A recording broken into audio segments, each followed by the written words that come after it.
Hi guys, कैसे हो आप लोग सब। आई होप सो कि आप सभी बढ़िया फर्स्ट क्लास और मज़े में होंगे, राइट। यस। सो दोस्तों, in this video we are going to start a new chapter, that is chapter number 2, basic accounting term. Okay, तो सबसे पहले मैं आपको बता दूं कि इस चैप्टर में क्या क्या कवर करने वाला हूँ। 4 टॉपिक कवर करूँगा। मीनिंग ऑफ बिजनेस ट्रांजेक्शन, फिर मैं आपको गुड्स के बारे में बताऊँगा, फिर मैं आपको परचेज़ के बारे में बताऊंगा, देन आपको सेल के बारे में बताऊंगा।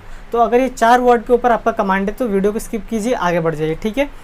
तो सबसे पहले मैं चैप्टर को स्टार्ट करने से पहले कुछ आपको बातें बता देने वाला हूँ कि इस चैप्टर में किस तरीके से इसको आगे प्रोसीड करूँगा। तो सबसे पहले मैं आपको ये बताऊँगा कि ये चैप्टर क्या है, क्या का मतलब व्हाट इज़ दिस चैप्टर। फिर मैं आपको बताऊँगा कि वाई इज़ दिस चैप्टर, ये चैप्टर है क्यों। क्योंकि वर्ड तो हम बुक के अंदर के कंटेंट को पढ़ के भी समझ सकते हैं कि what is this chapter, what is this content, लेकिन वाई हर जगह नहीं दिया होता। तो मैं आपको क्या के साथ साथ इसके पीछे का रीज़न भी बताऊंगा कि ये चैप्टर क्यों है। Okay, so without any further discussion let's start with the meaning of this chapter. सबसे पहले इसके चैप्टर के मीनिंग को समझने की कोशिश करते हैं, जो कि है बेसिक अकाउंटिंग टर्म।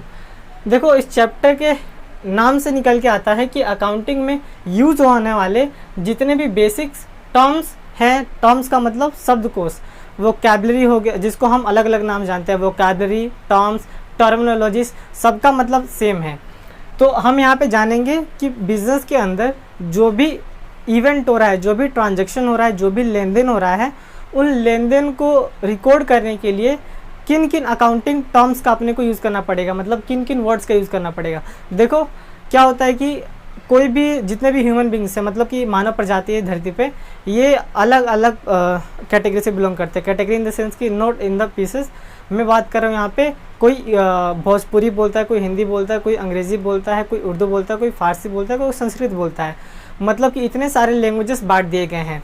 अगर मैं यही चीज़ अकाउंटिंग के अंदर कर दूँ तो ये अकाउंटिंग करना बहुत ही पॉसिबल नहीं हो पाएगा, बहुत ज़्यादा हद तक इम्पॉसिबल हो जाएगा। तो इसके लिए एक सिमिलरिटी बनी रहे, तो बिज़नेस के अंदर जो चीज़ें हो रही हैं उनको किस तरीके से लिखा जाएगा कि सारे के सारे व्यक्ति उस चीज़ों को समझ सके। अगर मैं मान लो कि आप हिंदी लैंग्वेज जानते हो, इंग्लिश जानते हो, और जो आपका मदर टंग है वो लैंग्वेज जानते हो, ठीक है। लेकिन अगर आपको कोई ऐसा फाइनेंशियल स्टेटमेंट दे दिया जाए, ये क्या होता है, मतलब कि किसी बिज़नेस के अंदर जो भी ट्रांजैक्शन हो रहे हैं उस ट्रांजैक्शन से जो भी कंक्लूजन निकाला जाता है, फाइनेंशियल स्टेटमेंट बनाया जाता है, प्रॉफिट और loss, balance sheet, trading account, ये सभी चीज़ों के अंदर जो इन्फॉर्मेशन दिया गया है, मतलब कि कितना खरीदा जा रहा है, कितना बेचा जा रहा है, आपको समझना इम्पॉसिबल होगा। तो एक लैंग्वेज तैयार किया गया जहाँ पे बिजनेस के अंदर जो भी बातें होंगी उन बातों को किस तरीके से डिज़ाइन किया जाएगा, लिखा जाएगा, रिकॉर्ड किया जाएगा, एक टर्म दे दिया गया। जैसे कि खरीदने को बोलते हैं हम परचेज, गुड्स के खरीदने को, सेल बेचने को बोलते हैं सेल। तो वैसे ही हर एक इंसान जो है, अगर हम बात करें एक लोकल लैंग्वेज की बात करें, तो क्या होता है कि कोई भी जो छोटा दुकानदार है वो तो अपने बिजनेस के अंदर जो भी लेन देन हो रहा है उसको रिकॉर्ड करने के लिए अलग अलग नाम से किसी को भी कुछ भी रिकॉर्ड कर लेता है, वो जिससे भी उसको समझ में आ जाए, बस वो उसके समझने के लिए है। लेकिन जब हम बिज़नेस की बात करते हैं तो जो भी बिज़नेस की बातें हैं वो एक बिज़नेस तक ही सीमित नहीं रहता, इसको फैलाया जाता है, बहुत सारे व्यक्तियों के पास जाया जाता है, ले जाया जाता है किस इस बिज़नेस के होने वाले ट्रांजैक्शंस को, फाइनेंशियल स्टेटमेंट्स को, कि लोग भी इसके बारे में जानें। अब वो जान कैसे पाएंगे, तो जब सारे के सारे बिजनेस ट्रांजैक्शन एक जैसे रिकॉर्ड किए जाएंगे, मतलब हर एक चीज़ों को बताने के लिए, खरीदा जा रहा है तो परचेज बोलते हैं, बेचा जा रहा है तो सेल बोलते हैं, कुछ पेमेंट किया जा रहा है तो जिस चीज़ के लिए पेमेंट किया गया उसका नाम बोलते हैं, मतलब जो भी चीज़ें डिस्काउंट अलाउ किया जा रहा है तो डिस्काउंट अलाउ बोलते हैं, छूट, मतलब मेरे कहने का मतलब सीधा साधा है कि हर एक बातों को बताने के लिए कुछ ना कुछ टर्म दिया गया यहाँ पे, जिससे कि हर एक बिजनेसमैन एक सिमिलर लेवल पे अकाउंटिंग कर पाए और उसके अंदर यूज़ होने वाले जो वर्ड हैं वो एक जैसे हों, जिससे कि अंडरस्टैंडिंग में आसानी मिले। सपोज एक एग्जांपल देता हूँ, मान लो आपका कोई दोस्त है, उसका नाम है राम। ओके, स्कूल में नाम जो है राम है, लेकिन घर पे नाम जो है उसका मान लेते हैं गौतम है, ठीक है। तो जब आप उसके घर के पास गए और पूछे, आपको उसके घर का पता नहीं था कि कौन सा उसका घर है, एक्चुअल लोकेशन पता था लेकिन घर नहीं पता था, तो आप गए, उसके जो भी लोकेशन था उस लोकेशन में सारे के सारे दोस्त उसको जानते थे, मतलब राम को जानते थे, ठीक है। अब जाके पूछे उसके एक एरिया के लड़के से कि राम का घर कौन सा है, तो उसने बोला मैं राम को नहीं जानता, लेकिन वो जानता था, जो गौतम था उसी का नाम था राम। तो यहाँ पे क्या होगा कि मेरे कहने का मतलब ये है कि मैं एक सिमिलरिटी लाना चाहता हूँ जिससे कि मैं चीज़ों को सही से समझ सकूँ, परख सकूँ, ये है। तो यहाँ पे मैं समझूंगा कि जो बिज़नेस के अंदर यूज़ होने वाले जो अकाउंटिंग टर्म है उसके बारे में। अब ये चैप्टर क्यों आया, इसके पीछे का रीज़न देता हूँ। देखो, जैसे कि मैंने आपको बताया कि जो राम था, राम का नाम गौतम भी था, उसका दोस्त आता है उसके घर पे पता करने के लिए, मतलब उसके लोकेशन में कि राम का घर कौन सा है। तो जिससे भी पूछता है वो राम को नहीं जानता, उस लोकेशन वाले, ठीक है, उसके घर वाले जानते हैं एक्चुअल में, लेकिन राम नाम नहीं जानते, गौतम नाम से जानते हैं। तो उसी तरीके से किसी भी व्यक्ति को कोई भी चीज़ जानने में प्रॉब्लम ना हो, एक सिमिलरिटी बनी रहे, तो उसी लिए ये चैप्टर डाला गया जिसको बोला गया बेसिक अकाउंटिंग टर्म।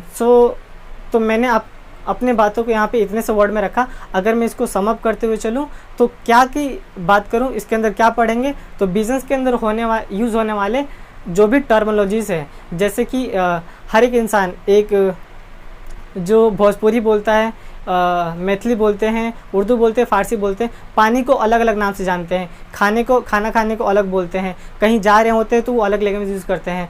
तो एक जैसा लैंग्वेज यूज़ करें वो अपने को बेसिक अकाउंटिंग टर्म में सीखने को मिलेगा। क्यों आया, तो इसके पीछे का एक ही रीज़न है, कंसिस्टेंसी बनी रहे, सिमिलरिटी बनी रहे हर एक बिजनेस के अंदर होने वाले ट्रांजैक्शन के साथ। मैंने आपको बताया क्या है, क्यों है, ठीक है। अब आगे बढ़ते हैं। इन 4 टर्म में से सबसे पहले टर्म्स को मैं स्टार्ट करता हूँ, जो कि है बिजनेस ट्रांजैक्शन।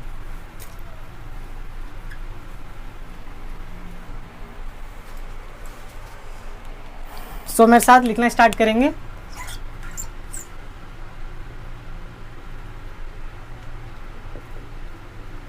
बिजनेस ट्रांजैक्शन, इसके अंदर जितने भी ये जो कीवर्ड है इसका मैं अभी हिंदी लिखवाऊंगा, पहले लिखो मेरे साथ। Business transaction means a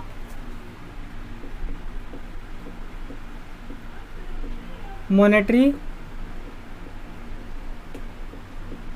transaction, that is pecuniary, entered into the business by two person for sale and purchase of goods and rendering of services. Means of monetary transaction, that is pecuniary, entered into by two parties for, यहाँ पे एक चीज़ और डाल दो कि entered into by two parties in the normal operation, ये important part है, normal operation of the business for sale and purchase of goods and rendering of services। तो हम यहाँ पे समझने की कोशिश करते हैं कि बिजनेस ट्रांजैक्शन होता क्या है।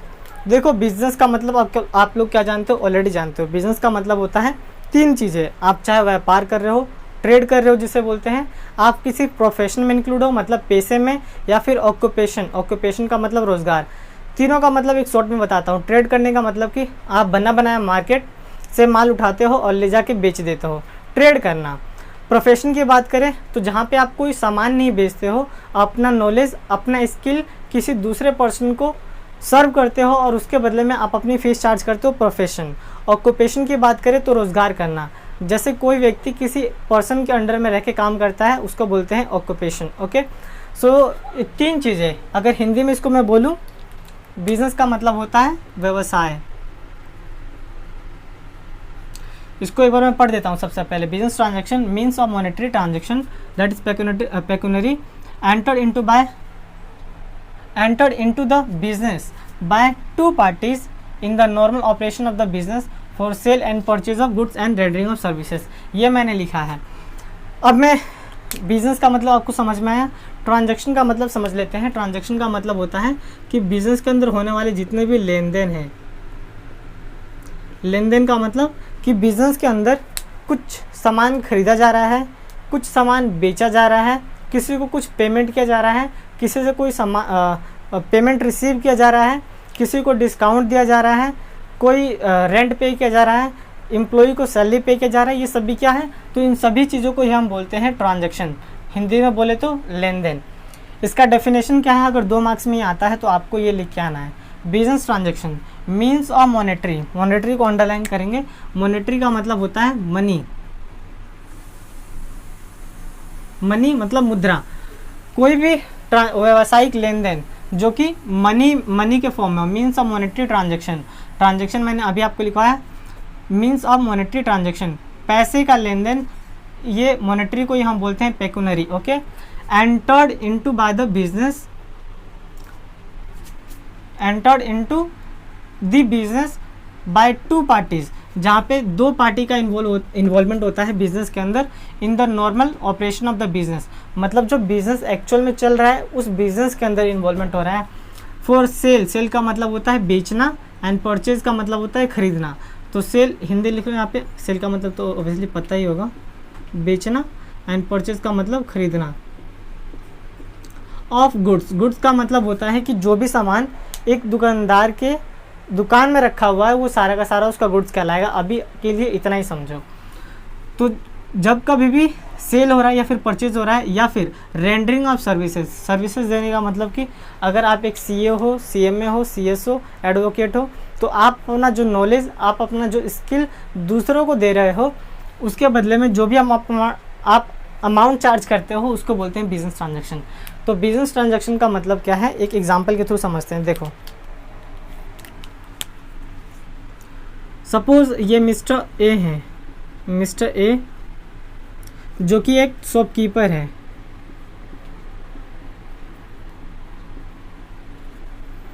ये आपके पड़ोस में रहते हैं, ठीक है, और ये हो आप, आम आदमी पार्टी नहीं, आपकी बात हो रही है। ओके, आपको क्या चाहिए? आपको चाहिए दूध का पैकेट। ओके, छोटी बात कर दी, चल कोई दिक्कत वाली बात नहीं, दूध का पैकेट चाहिए। आपने क्या किया, घर से 31 रुपीज़ लिए, 31 रुपीज़ लिए और इन दुकानदार भैया के पास पहुंच गए। आपने बोला इनसे कि मुझे दूध का थैली चाहिए, तो इन्होंने क्या किया, बोला कि है मेरे पास। इन्होंने अपने फ्रिज से दूध का थैली निकाला और आपको यहाँ से दे दिया। तो यहाँ पे क्या हुआ कि कितने जने आ रहे हैं, एक बिज़नेस के अंदर जो भी बातें हो रही है, इनका एक दुकान है, ठीक है, दुकान भी है इनका, तो इस दुकान में से आपको दूध निकाले और दे दिए। ओके, तो यहाँ पे मैं आपको बताना चाहूँ तो कितने आदमी का इन्वॉल्वमेंट हो रहा है यहाँ पे, एक मिस्टर ए जो कि दुकानदार है और एक आपका, तो यहाँ पे 2 पार्टी का। तो मैंने बोला क्या, यहाँ पे 2 पार्टी इन्वॉल्व होते हैं। किस चीज़ के लिए? तो कोई सामान बेच रहा है, ये मिस्टर ए जो है सामान सेल कर रहे हैं, प्रोडक्ट बेच रहे हैं जो भी उनके दुकान में रखा हुआ है, और आप इधर से क्या कर रहे हो, आप इधर से पेमेंट कर रहे हो। पेमेंट करने का मतलब कि परचेज कर रहे हो। ओके, इनसे खरीद रहे हो।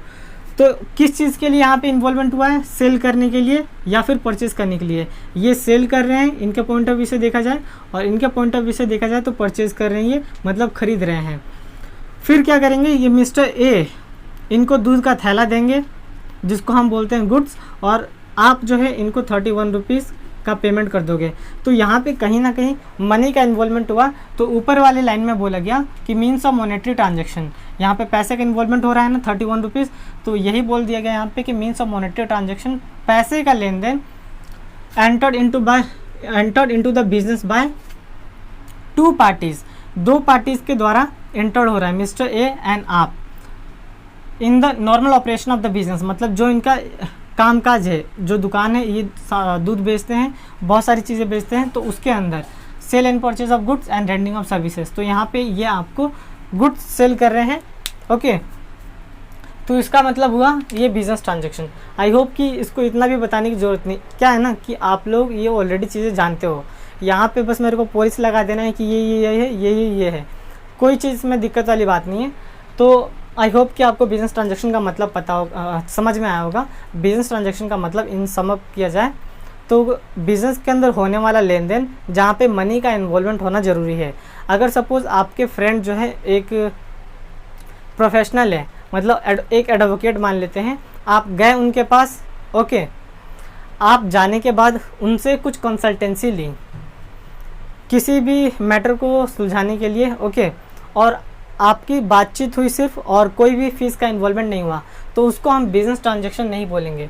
बिजनेस ट्रांजैक्शन का मतलब होता है कि बिजनेस के अंदर लेन देन हुआ और वहाँ पे मनी का इन्वॉल्वमेंट हुआ तो ही वो बिजनेस ट्रांजैक्शन कहलाएगा, अदरवाइज नहीं कहलाएगा। तो इन शॉर्ट बिजनेस ट्रांजैक्शन का मतलब कि दो पार्टीज़ के बीच कोई भी लेन देन हो रहा है जहाँ पे मनी का इन्वॉल्वमेंट होना ज़रूरी है। आई होप कि चीज़ें क्लियर होंगी। नेक्स्ट हम बात कर लेते हैं गुड्स की। जो ये वर्ड गुड्स आया था, इसके ऊपर भी एग्ज़ाम में आ सकता है 2 मार्क्स का डेफिनेशन लिखने के लिए, तो उसको रफ करते हैं। ये चाहो तो लिख सकते हो, एग्जाम्पल, आपको लर्निंग में हेल्प मिलेगी। नेक्स्ट जो हमारा टर्म है, 1 सेकेंड में देख लेता हूँ। हाँ चलो रिकॉर्ड है। जो नेक्स्ट हमारा टर्म आता है गुड्स। ये गुड्स क्या होता है? गुड्स का मतलब साधारण शब्दों में लिखना चाहो तो लिख लो सामान या फिर वस्तु। इसको डिफाइन कैसे करेंगे? तो इसको डिफाइन किया जा सकता है, goods means a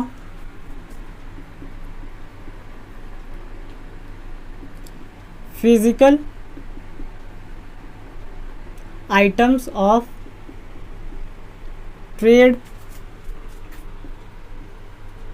held in the normal course of business for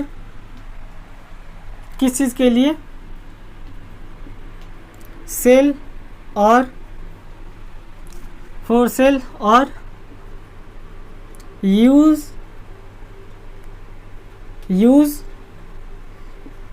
in the further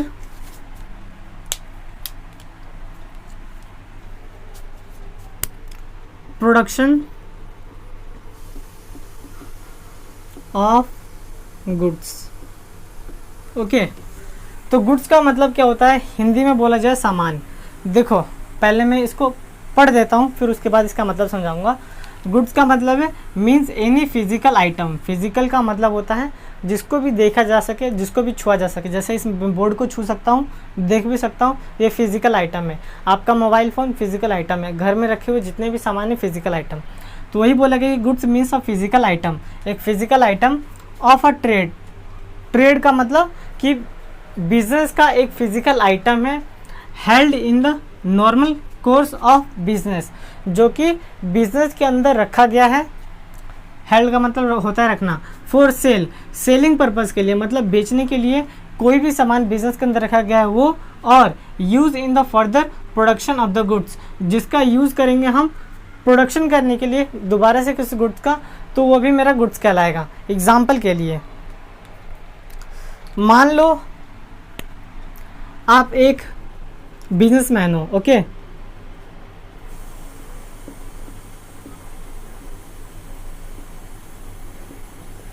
you are a businessman.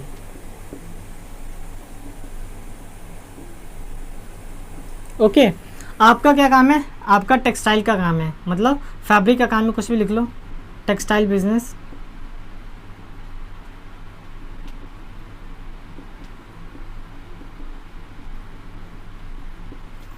जो आपके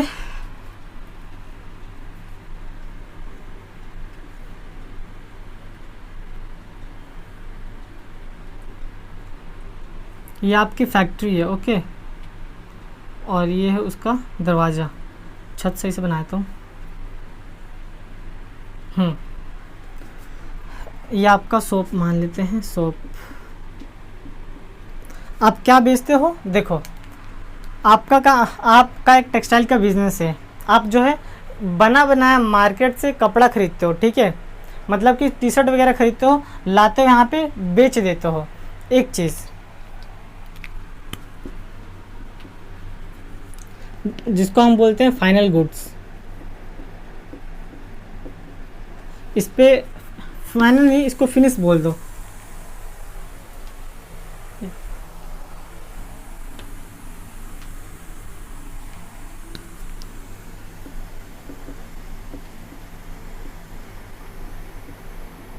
फिनिश गुड्स से बोलते हैं जो आप बना बनाया मार्केट से टी शर्ट खरीद के लेके आते हो, बेच देते हो। दूसरा, आप रॉ मटेरियल भी परचेज करते हो।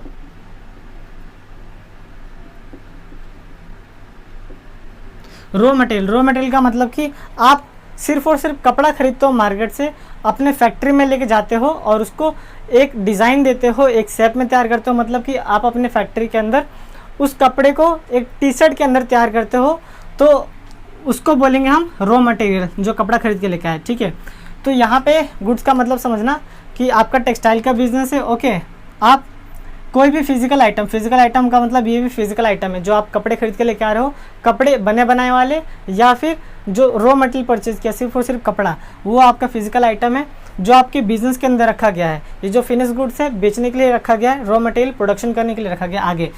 Held in the normal course of business के अंदर ही रखा जाता है ये जो फिनिश गुड्स है या फिर रॉ मटेरियल फॉर सेल करने के लिए। तो मैं आपको यहाँ पे ये बताना चाहता हूँ कि जो आपका फिनिश गुड्स है वो तो डायरेक्टली सेल हो जाएगा, ठीक है, तो ये भी आपका गुड्स कहलाएगा, ओके। फिनिश गुड्स जो कि डायरेक्टली सेल हो जाएगा, इसके ऊपर कोई काम नहीं करना क्योंकि ये बना बनाया है, तो वो भी आपका गुड्स कहलाएगा। और यहाँ पे आप इसको अंडरलाइन करेंगे, use in further production of goods, जिसका यूज़ हम करेंगे फर्दर प्रोडक्शन के लिए। मतलब कि ये जो रॉ मटेरियल है जिसका यूज़ हम अपने प्रोडक्शन पर्पज़ में करेंगे तो भी हमारा गुड्स कहलाएगा, ठीक है। और एक गुड्स और होता है, मान लो आपने कुछ सामान तैयार कर दिया, मतलब कि टी शर्ट बनाने के लिए जो भी हाथ पैर था जोड़ दी उसके अंदर, बस बटन लगाना बाकी था, कॉलर लगाना बाकी था, तो अभी वो कपड़ा इनकम्प्लीटेड है, तो उसको हम बोलते हैं यहाँ पे work in progress. Work in progress का मतलब होता है कि अभी काम प्रोग्रेस पे, अभी कंप्लीट नहीं हुआ है, आधा अधूरा काम है, अभी काम करना बाकी है, तो अभी ये मेरा गुड्स कहलाएगा। तो बेसिकली मैं आपको बताना चाहता हूँ यहाँ पे गुड्स जो है इतने तरीके के हो सकते हैं, इसको दो पार्ट में डिवाइड किया जाता है, ओपनिंग क्लोजिंग, ही आगे का विषय अभी, ठीक है। तो गुड्स का मतलब आप अभी इतना ही समझना, finish goods, raw material, work in progress, okay okay. तो आई होप कि आपको ये गुड्स का मतलब समझ में आया होगा। गुड्स का मतलब कि कोई भी सामान जो मैं अपने बिजनेस के अंदर रखा हूँ बेचने के लिए, या फिर जिसका मैं यूज़ करूँगा अपने प्रोडक्शन करने के लिए, मतलब फर्दर यूज़ करूँगा उसको प्रोडक्शन करने के लिए, तो वो मेरा क्या कहलाएगा, गुड्स कहलाएगा, ओके। मैं कुछ एग्जाम्पल पूछूँ, चलो पूछता हूँ, आप समझो। एग्ज़ाम्पल के लिए मान लो कि आप जो है जूट खरीद के लेके आए, किस चीज़ के लिए, जूट से आप कोई प्रोडक्ट बनाओगे, ठीक है, कुछ भी तैयार करोगे, तो आपका गुड्स कहलाएगा या फिर नहीं कहलाएगा। तो कोई बोल रहा होगा कहलाएगा और कोई बोल रहा है कहलाएगा, सारे के सारे बोल रहे कहलाएंगे, तो बिल्कुल आंसर सही है, क्योंकि जो जूट है वो भी कपड़े वाले में ही आता है, तो यहाँ पे बोला गया कि ये आपका गुड्स कहलाएगा। उसी तरीके से मान लो आप जो मशीन खरीद के लेके आओगे उस जूट को एक प्रोडक्ट में तैयार करने के लिए, तो बताओ वो मशीन आपका गुड्स कहलाएगा या फिर नहीं कहलाएगा। तो कई बोल रहे हैं यहाँ पे कि कहलाएगा और कई बोल रहे हैं नहीं कहलाएगा। तो मैंने बोला कि जो मशीन है वो गुड्स नहीं कहलाएगा। क्यों नहीं कहलाएगा, तो अगर मेरे बातों को आपने ध्यान से सुना होगा तो मैंने बताया वहाँ पे कि गुड्स का मतलब कोई भी चीज़ जिसको मैं बेचने के लिए रखा हूँ। मैं जो मशीन खरीद के लेके आया मैं उसको बेचने के लिए नहीं रखा हूँ, मैं उस मशीन का यूज़ करूँगा टी शर्ट को बनाने के लिए, कपड़े को तैयार करने के लिए। तो जो मैं जितना भी कपड़े से रिलेटेड जितनी भी चीज़ें खरीद के लेके आता हूँ वो मेरा गुड्स कहलाएगा, ओके ठीक है। आगे बढ़ते हैं। अब जो हमारा थर्ड टर्म्स था उसी को कवर करते हैं।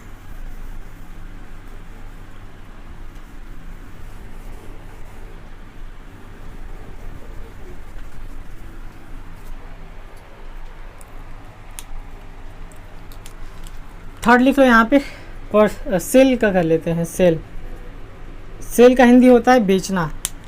जब कभी भी बिजनेस के अंदर ये गुड्स को सेल करने की बात आएगी, एक सेकेंड, जस्ट ए सेकेंड, दोनों को साथ ही में करा देता हूँ। देखो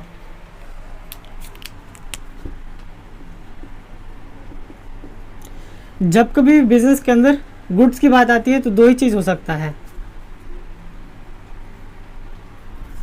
या तो सेल किया जाएगा या फिर परचेज किया जाएगा।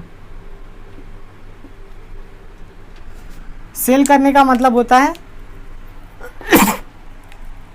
बेचना, और परचेज करने का मतलब होता है खरीदना। ओके, देखो आप भी जानते हो, मैं भी जानता हूँ, हर कोई जानता है, जो सेल है, सेल का मतलब होता है बेचना। इसको हम दो तरीके से करते हैं, एक तो कैश सेल और एक होता है क्रेडिट सेल।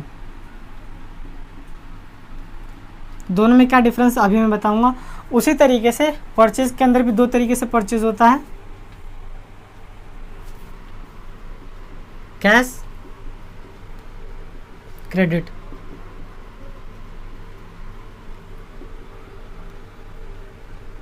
परचेज। ओके, तो सबसे पहले इसको समझ लेते हैं, वो तो ऑटोमेटिकली समझ आएगा।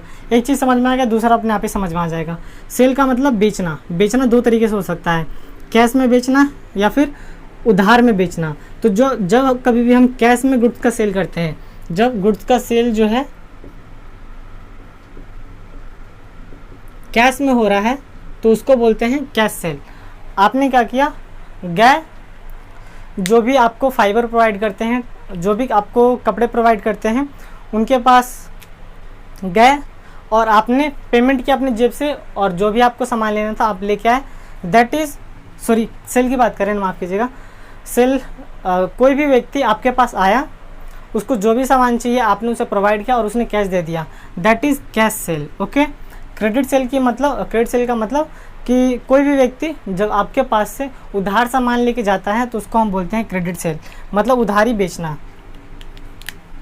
गुड्स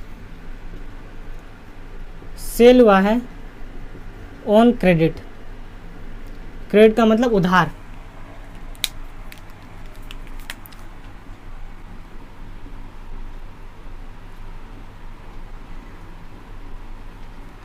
उधार जब बेचा जाता है तो उसको बोलते हैं हम क्रेडिट सेल। नेक्स्ट आता है परचेज। परचेज का मतलब क्या, खरीदना। खरीदना दो तरीके से होता है, एक होता है कैश परचेज और एक होता है क्रेडिट परचेज। कैश परचेज का मतलब मैं दुकानदार के पास गया, अपने जेब से पैसा निकाला, दुकानदार ने मुझे सामान दिया, मैंने उसको पेमेंट कर दिया, that is cash purchase. Purchase किया गुड्स को ऑन कैश, ठीक है, तो कैश परचेज। उसी तरीके से क्रेडिट परचेज का मतलब है जब मैं दुकानदार के पास गया, मेरे पास पैसे नहीं थे, मैं जाकर उससे बोला कि भैया आप क्या करो, मुझे अभी सामान दे दो, बाद में मैं आपको पेमेंट कर दूंगा जब मेरे पास पैसा हो जाएंगे। तो उसने मुझे सेल कर दिया। तो जब मैंने उसे ख़रीदा तो जो परचेज किया मैंने गुड्स क्रेडिट पे, तो उसको बोलते हैं credit purchase. So I hope कि आपको ये चीज़ें क्लियर हुई होंगी। गुड्स का मतलब जो भी सामान मैं बेचता हूँ, बेचने के लिए रखा हुआ है बिज़नेस के अंदर, अगर मैं उसका यूज़ करता हूँ प्रोडक्शन पर्पज़ के लिए तो मेरा गुड्स नहीं कहलाएगा। गुड्स का यूज़ जो है बिज़नेस के अंदर दो ही रीज़न से हो सकता है, मतलब कि गुड्स की जब भी बात उठेंगी तो वहाँ पे सेल हुआ होगा या फिर परचेज हुआ होगा। सेल दो तरीके से होता है, कैश सेल होता है, क्रेडिट सेल होता है।